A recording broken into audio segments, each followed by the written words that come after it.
घात के बारे में पढ़ेंगे। ठीक है, अभी तक हमने किसकी घात के बारे में पढ़ा था? कोई भी संख्या पूर्णांक हो तो उसकी घात क्या होती है, इसके बारे में हमने अभी किया। एक बार फिर से दोहराएंगे। कोई भी एक पूर्णांक संख्या ले लेते हैं, मान लो हमने 5 लिया, उसकी घात 3 है। यदि हम इसका विस्तार करेंगे, है ना, इसका विस्तार करेंगे तो क्या हो जाएगा? ये 5 गुणित 5 गुणित 5, है ना। 5 की घात 3 मतलब 5 गुणित 5 गुणित 5, उसी संख्या का गुणा उसी संख्या से 3 बार। ठीक है, ऐसा सबको पता है ना। अब यदि ये पूर्णांक संख्या किसमें बदल जाए? परिमेय संख्या। ठीक है, परिमेय संख्या, मान लो ये संख्या किसमें बदल जाए? मान लो एक संख्या है 5/3। ठीक है, उसकी पूरी की घात, पूरे कोष्ठक के बाहर घात यदि 3 है, ठीक, तो ये कैसा हो जाएगा? 5 गुणित, नहीं, इसको सबसे पहले क्या करेंगे बेटा? इस कोष्ठक को तोड़ेंगे, क्योंकि ये जो 3 है वो क्या है? उभयनिष्ठ घात है ना। मतलब वो 5 की भी घात 3 है और 3 की भी घात 3 है। क्लियर? अब चूंकि दोनों की घात 3 थी, इसलिए हमने उसको उठा के क्या किया? कोष्ठक के बाहर उभयनिष्ठ रख लिया घात को। अब हम क्या करेंगे? कोष्ठक तोड़ेंगे, तो ये क्या हो जाएगा? 5 की घात 3/3 की घात 3 होगा ऐसे। अब 5 की घात 3 मतलब क्या है? 5 गुणित 5 गुणित 5, 3 गुणित 3 गुणित 3। ठीक है, हमने जो कि घात 3 था, इसलिए हमने उस संख्या का गुणा 3 बार किया। ठीक है, अब यदि इसकी घात को मान लो हम बदल देते हैं, यहाँ पे हम क्या कर देते हैं बेटा? 4, और यहाँ पे क्या कर देते हैं? 4, तो ये क्या हो जाएगा?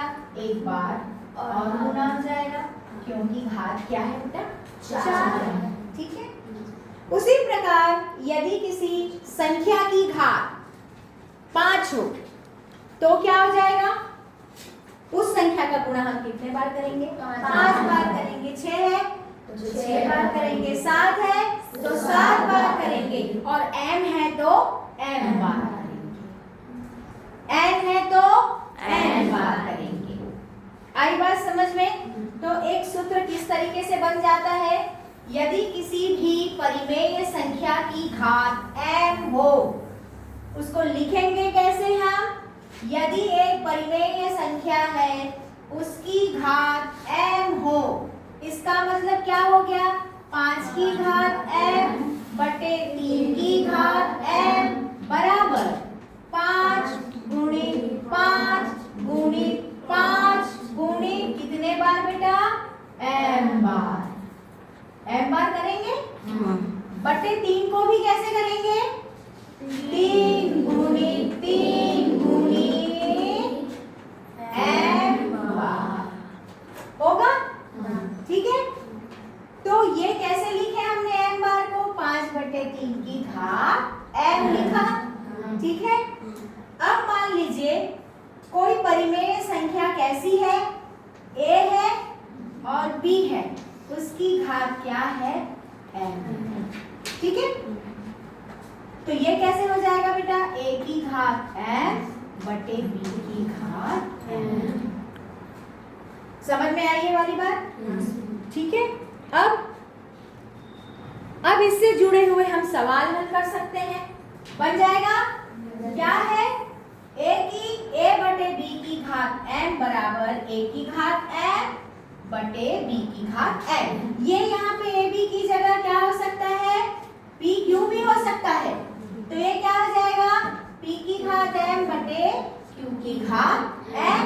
इससे जुड़ा हुआ एक सवाल हम करेंगे। कोई भी एक सवाल ले लेते हैं आपकी प्रश्नावली में से। इसमें दिया है आपका 7/5 की घात 5। ठीक है, 7/5 की घात 5, 7/5 की घात 5 ऐसा है। तो सबसे पहले क्या करेंगे बेटा, इसे हल करने के लिए हम करेंगे इसे 7। फिर से एक बार सवाल को फिर से उतारते हैं, ध्यान रखना कभी भी सवाल हल करने के लिए सवालों को एक बार फिर से उतारा जाता है और उसके बाद हम नियम नंबर लगा देंगे 7 की घात 5 बटे 5 की घात 5। इसे विस्तारित करेंगे 7 गुणित 7 गुणित 7 गुणित 7 गुणित 7। अब लड़के बोलेंगे 5 गुणित 5 गुणित 5 गुणित 5 गुणित 5। ठीक है, अब इसका आप क्या करोगे, गुणा कर दोगे, सरल कर दोगे, वही क्या आएगा आपका उत्तर आएगा।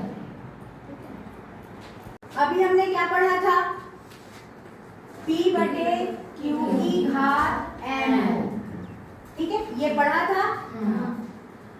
तो ये क्या हो जाता है, P की घात m बटे Q की घात n। ठीक है, यहाँ पर घात क्या थी, धनात्मक थी, लेकिन यदि यही घात क्या हो जाए, ऋणात्मक हो जाए, तब क्या करोगे। अभी तो धनात्मक था तो कोई परेशानी नहीं थी, डायरेक्ट आपने क्या किया, कोष्टक को तोड़ा और उसको विस्तारित कर दिया। लेकिन यदि ये कुछ इस तरीके से हो जाए, P बटे Q की घात ऋण m हो जाए, ठीक है, तब क्या करोगे, वैसे ही करोगे, P की घात ऋण m बटे Q की घात ऋण m।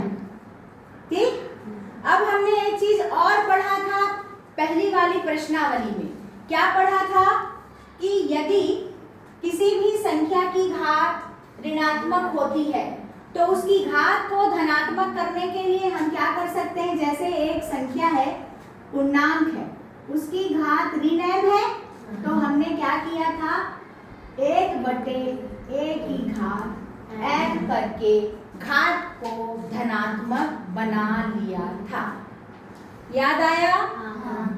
तो इसे भी वैसे ही कर सकते हैं। तो ये कैसे हो जाएगा बेटा, बराबर Q जो है ऊपर चला जाएगा, तो ये ऋण है m है वो धन m में बदल गया और P नीचे आके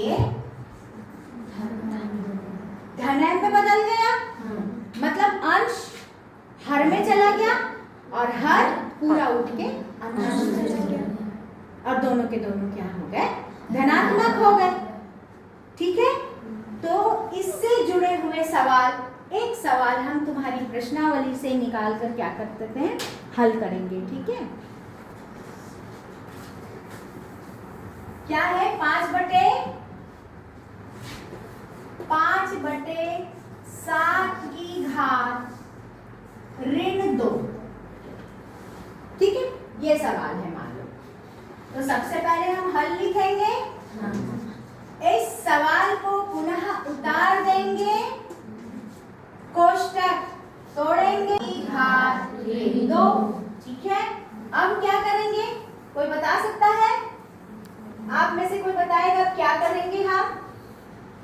हाँ बताओ हर्षिता, जल्दी बोलो बेटा, क्या किया हमने, 5 की घात ऋण 2 बटे 7 की घात ऋण 2। अब इसे विस्तारित करेंगे कि क्या करेंगे, नीचे ऊपर, हाँ बोलो क्या हो जाएगा फिर, नीचे वाले को, हाँ तो बोलो बोलो, संख्या बोलिए, 7 की घात 2 5 बटे 5 की घात 2 बटे 5 की घात 2। अब इसे हल कर लेंगे तो क्या हो जाएगा, ये 7 गुणित 7 बटे 5 गुणित 5, क्या हो जाएगा, ये 49 बटे 25। ठीक है, कोई कंफ्यूजन है, ये सवाल भी कंप्लीट। अब हम प्रश्नावली 2.2 के सवाल हल करेंगे। उसके सारे नियमों को हमने जान लिया, 2 नियम थे इससे पहले, दोनों नियमों को जान लिया। उस नियम से जुड़े हुए सवालों को हम हल करेंगे। ठीक है, एक सवाल है, 4 बटे 5 की घात 4 गुणित 5 बटे 4 की घात 2। ठीक है, यहाँ पे हम क्या देख रहे हैं कि जो परिमेय संख्या हमको दिखाई दे रही है 4/5 और यहाँ पे क्या है 5/4। क्या इस 5/4 को मैं 4/5 कर सकती हूँ? कर सकती हूँ। कैसे? इसके घात को ऋण बना के होगा कि नहीं होगा? है ना? ये पढ़े थे जस्ट अपन। तो हम क्या करेंगे, हल लिख के इस सवाल को पुनः हल करेंगे। क्या करेंगे?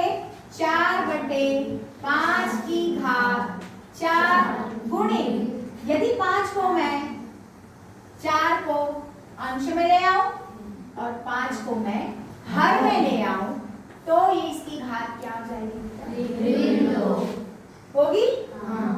अब हमने देखा है आधार समान, अब दोनों के आधार समान हो गए 4/5 और इसका भी क्या है 4/5। यदि आधार समान होता है तो घातें क्या हो जाती हैं? जुड़ जाती हैं। क्या होती बच्चों? जुड़ जाती है ना? कैसे? पुनः उस नियम को हम लिख लेते हैं। a की घात m गुणित a की घात n बराबर a की घात n धन n। इसी नियम का उपयोग करके हम इस सवाल को अब हल करेंगे। और इसमें हमने कौन से नियम लिया था बेटा? इसमें हमने कौन सा नियम लिया था? P/Q की घात m है तो Q/P की घात ऋण m, इस नियम को लिया था। अब इसको हल करने के लिए पुनः हम पहला वाले नियम पे जाएंगे तो क्या हो जाएगा? 4/5 की घात 4 धन ऋण 2। घातें जुड़ गई और चूंकि वो ऋण है इसलिए वो ऋण लिखा गया। अब क्या करेंगे अपन? 4/5 की घात, इस कोष्टक को तोड़ेंगे तो दोनों चिन्हों में गुणा हो जाएगा। तो धन का गुणा ऋण से होता है तो क्या होता है बेटा? धन का गुणा ऋण से होता है तो क्या हो जाता है? ऋण 2 हो जाएगा। ये साहिल आ रहा है बेटा समझ में? है ना? अपन क्या किए? कोष्टक के बाहर धन है, कोष्टक के अंदर में ऋण है। जैसे ही कोष्टक टूटा तो इन दोनों चिन्हों के बीच में भी गुणा हुआ तो धन का गुणा ऋण से हुआ तो क्या हो गया? ऋण 2। अब क्या है? अब इसको हटा देंगे तो हमारे पास उत्तर कितना आएगा? 4/5 की घात 2। ठीक। अब इसे कहा जाता है इसे हल कीजिए। हल कीजिए का मतलब रहता है इसको पूरा हमको सरल करना है। तो हम क्या करेंगे? इसको फिर से तोड़ेंगे। 4 की घात 2/5 की घात 2। अब ये क्या हो जाएगा? 2 बार गुणा करेंगे 4 × 4 और इसका गुणा करेंगे 5 × 5 तो हमारा उत्तर क्या आएगा? 4 × 4 मतलब 16 और 5 × 5 मतलब 25। यही आपका उत्तर है। प्रश्नावली 2.2 का अब हम कौन सा सवाल हल करेंगे? दूसरे का पहला। क्या है? ऋण 25/49। ये क्या है? ऋण 25/49। ठीक है। 25 का मतलब क्या हुआ बेटा? ऋण को अभी निकाल दीजिए बाहर। 25 का मतलब क्या हो गया? 5 का गुणा 2 बार। 49 मतलब 7 का गुणा 2 बार। 7 ही 49 5 25। तो इसका मतलब क्या हो गया? ऋण 5/7 की घात 2 होगा। ठीक है। अब यहाँ पे ये ऋण है और उसकी घात कितनी है? 2 है। तो क्या होगा? ऋण 1 की घात 2 गुणित 5/7 की घात 2।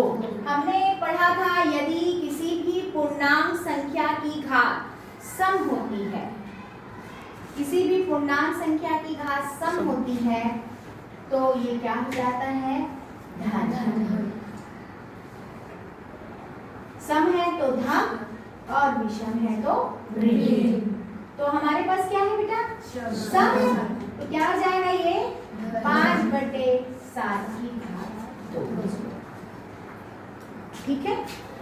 समझ में आया? याद आई पुरानी चीजें? है ना? तो ये इस तरीके से आप इसे हल करेंगे और यदि ऋणात्मक संख्या नहीं है तो कोई प्रॉब्लम ही नहीं है। चलिए एक सवाल है, कितना है? 729 बटे कितना है बेटा? 64। इसी का ही सी है, 729 बटे 64। 729 को क्या करेंगे? तोड़ेंगे, है ना? तो कितना होता है?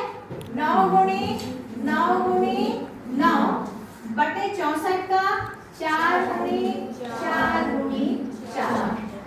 4 चौक 64 हो गया ये तो 3 बार में नहीं जाएगा, तो किस में जाएगा ये? निकालिए चलिए बच्चे, 64 का जल्दी निकालो। तो इसके लिए क्या करेंगे? चलो जल्दी करो। हाँ, 8 8 64, 8 8 64, ठीक है? तो क्या हो जाएगा?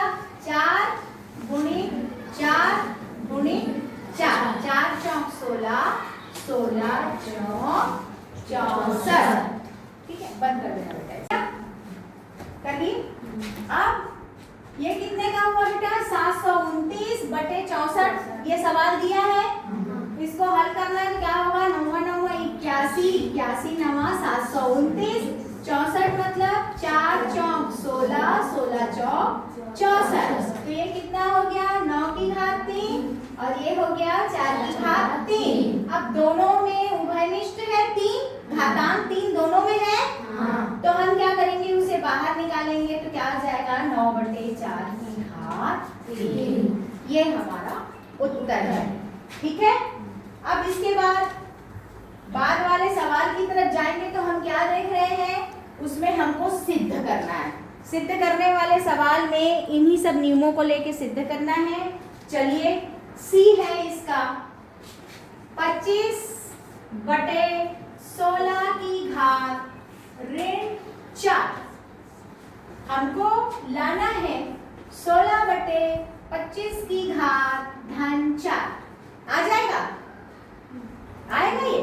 25 बटे 16 की घात ऋण 4, 16 बटे 25 की घात धन 4। आ जाएगा? कैसे? हाँ बोलो बोलो, जल्दी बोलो। कौन बोलेगा? तेजल, कैसे आएगा ये? संख्या को कैसे, क्यों चेंज करेंगे? क्योंकि क्या है ये? ऋणात्मक संख्या, ऋणात्मक घात है। तो घात को धनात्मक बनाने के लिए हम क्या करते हैं? पूरी की पूरी संख्या को जो हर है उसको अंश में ले आते हैं और अंश को हर में ले आते हैं। तो हम यहाँ पे हमको सिद्ध करना है। तो ये क्या है बेटा? आपका राइट हैंड साइड है और ये क्या है आपका? लेफ्ट हैंड साइड है। तो हम लेफ्ट हैंड साइड को ले लेंगे। 25 बटे 16 की घात ऋण 4। अब इसे तोड़ेंगे तो क्या आ जाएगा? कोष्ठक को ऋण 4 बटे 16 की घात ऋण 4। अब इसको धनात्मक बनाना है तो हम क्या करेंगे? 16 को ऊपर और 25 को नीचे। तो क्या आ जाएगा? 16 की घात धन 4 घात है ना, और 25 की घात धन 4 हो गया ये। अब क्योंकि दोनों जगहों पे क्या है? धन 4 है, तो हम इसको इस प्रकार से लिखेंगे 16 बटे 25 की घात 4। यही हमारा क्या है बेटा? राइट हैंड साइड, ठीक है? आ गया? तो बन जाएगा ये सवाल, है ना? इसी के बाद इससे जुड़ा हुआ दूसरा सवाल है, बैठो तेजल।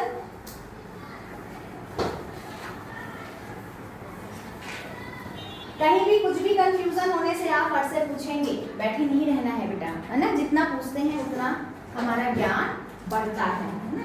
अब यहाँ पर आते हैं, एक सवाल है हमारा ए 5 बटे 7 की घात 7 गुणित 7 बटे 5 की घात 7, ठीक?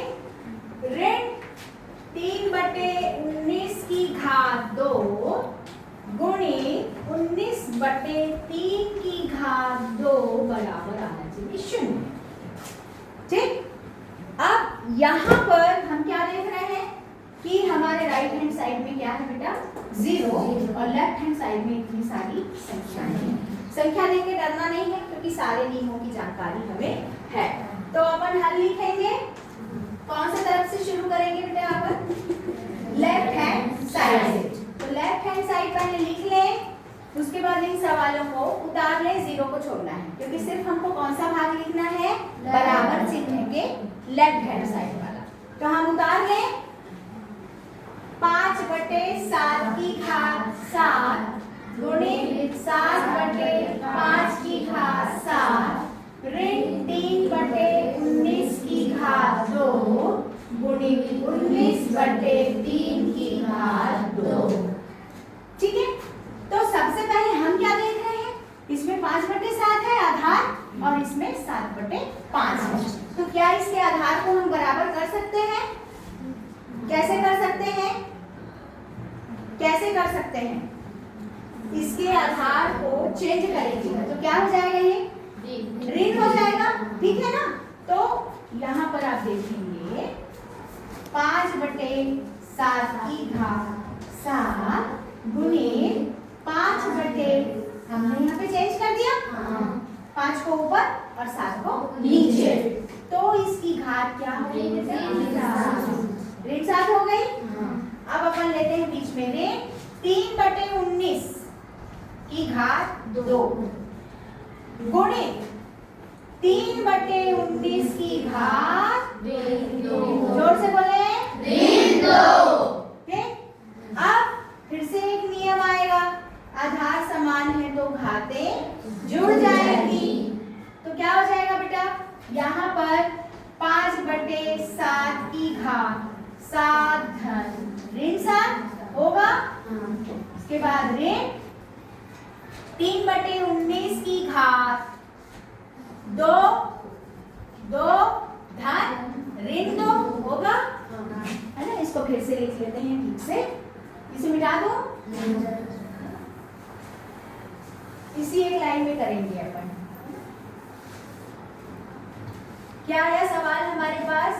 आगे बढ़ेंगे। 5/7 की घात 7 धन ऋण 7 ऋण 3/19 की घात 2 धन ऋण 2। अब इन दोनों के बीच में फिर से कोष्टक टूटेगा तो क्या हो जाएगा? ये 5/7 7 ऋण 7 होगा और ऋण 3/19 क्या हो जाएगा? 2 ऋण 2 हो जाएगा। अब इसको क्या करेंगे? 5/7 की घात 7 में से 7 गया 0 ऋण 3/19 की घात 2 में से 2 गया 0। इसका मान क्या होता है? किसी को याद है? किसी भी संख्या की घात यदि 0 होती है तो उसका मान किसके बराबर होता है? हमने पढ़ा था, याद कीजिए, 1। Very nice.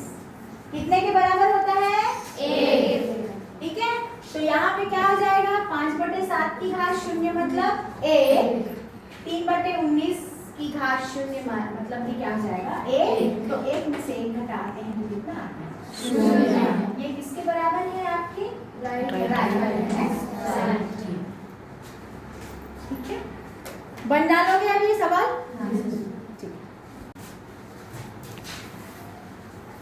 प्रश्नावली 2.2 का फिर से क्या करने जा रहे हैं हम? सिद्ध कीजिए तीसरे नंबर का बी। क्या है सवाल? क्या है बेटा? P/Q की घात m गुणित P/Q की घात m गुणित Q/P की घात m is equal to Q/P की घात ऋण m। ठीक है, राइट हैंड साइड से हम लेफ्ट हैंड साइड की ओर प्रूफ करेंगे। हम कौन सा वाला हिस्सा ले लेंगे? कौन सा लेंगे बेटा? लेफ्ट हैंड साइड लेंगे। P/Q की घात m गुणित P/Q की घात m गुणित Q/P की घात m। अब सबको अलग अलग कर दो तो क्या हो जाएगा? P की घात m/Q की घात m गुणित p की घात m गुणित q की घात m। समझ में आ रहा है ये लाइन से? फिर गुणित q की घात m बटे p की घात m। p की घात m घट गया, q की घात m ऊपर नीचे होने के कारण कट गया। हमारे पास संख्या क्या बची? p की घात m बटे q की घात m। ठीक है, इसे हम चूंकि हमको क्या लेना है, q बटे p लाना है, तो हम क्या करेंगे, इसको ऊपर और इसको नीचे, तो क्या आ जाएगा, q की घात ऋण m और p की घात ऋण m की घन है, यहाँ पे क्या आएगा बताओ? यदि p नीचे आ गया तो क्या आएगा? उसकी घात धन होगी कि ऋण होगी? जोर से बोलो। तो क्या हो जाएगा ये? ऋण m हो गया। अब दोनों की घात ऋण m है, तो हम क्या करेंगे, q बटे p की घात ऋण m को हम लिख देंगे और ये किसके बराबर आ रहा है? Right hand side.